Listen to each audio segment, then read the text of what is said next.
Coach, unbelievably big game, Oregon-Ohio State, and a great win for the Oregon program. It didn't unfold quite the way you thought it would. Explain that. Yeah, and talent-equated matchups, and that's what it was. Two great teams. Great teams. Right. It comes down to some big hits because to consistently drive the ball against Ohio State, not going to happen. The defense, top defense in the country. Actually, on Big Noon Kickoff, I said that it was going to come down to the Oregon receivers against the Ohio State secondary, Right. but I didn't think Oregon had favorable matchups. And that means there's two ways to beat man coverage. One's matchup. Go in the backyard and your guy's better than that guy, throw the ball to him. If not, you have to help them with rubs and picks. And I really thought we're going to see, because Oregon does that.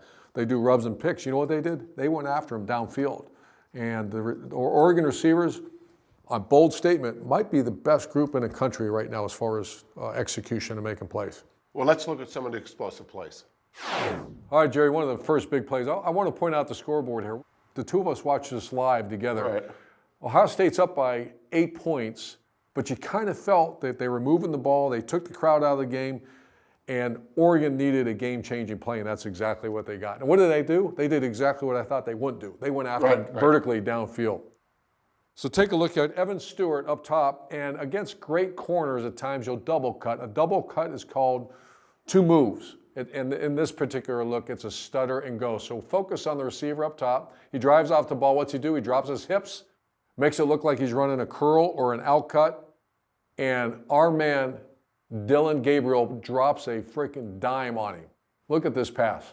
Wow. This is a 70-yard change of field position. Great technique with the hips, though, dropping the hips. I mean, that is well done. Now watch the ball. The ball is right in stride. Yep. Big games are about game-changing moments. That was one. All right, Jerry, here we go. Here's a second game-changing play that I picked by a wide receiver. It's 3rd down and 9, right before half. And again, you kind of felt Ohio State was starting to pull away. What did Oregon need? They needed a game-changing moment, and they did.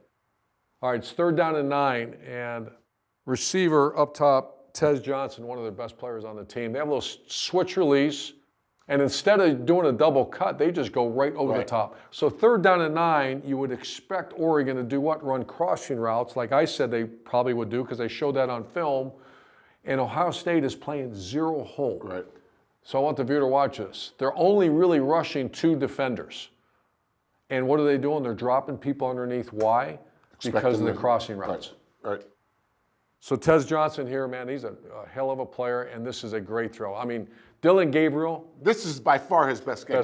This is why he went and why they recruited him for these type of players to put him in the national championship hunt. Coach, I don't know about you. I'm shaking just looking at the scoreboard. So I'm sweating right here watching this. 4th down and 1. Oregon's down by 6 in the biggest game of the year.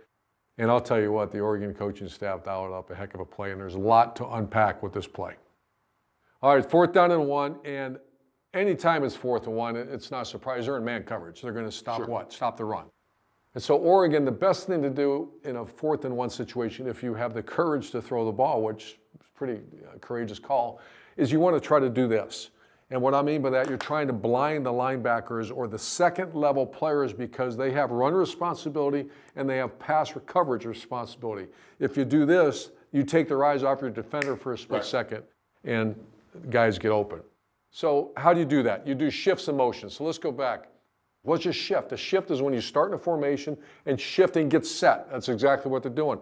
What they're trying to do is get Terrence Ferguson open, number 3. And between the linebackers or second level of the defense, they have man coverage on anyone coming out of the backfield.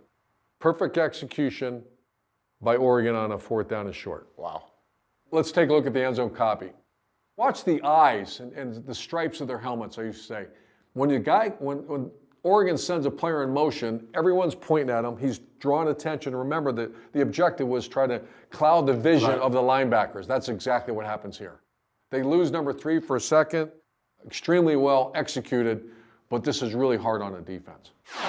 Coach, Dillon Gabriel's best game by far, passing the ball, but he also ran it for a big play. You know, we used to have a saying that when I needed you the most, you gave us your very best. Dillon Gabriel, look at this moment again, 22. They're down by 6. It's in the 4th quarter, and it's 3rd down and 2. When I needed you the most, you gave us your very best. Here they run just it's a simple day 1 install read play, cue read play. They catch Ohio State man coverage. The defensive end closes. He's reading them. And here, just great effort. Makes a safety miss. This is a game-changing moment, the fourth of which we just watched. I'll tell you what, Jerry. Dillon Gabriel, the way he performed, I'm not a voter. He got himself a seat at the Heisman Trophy awards. I'm not saying he won it, but he'll be there after the performance he just had. I'm a voter, and I'm going to consider him.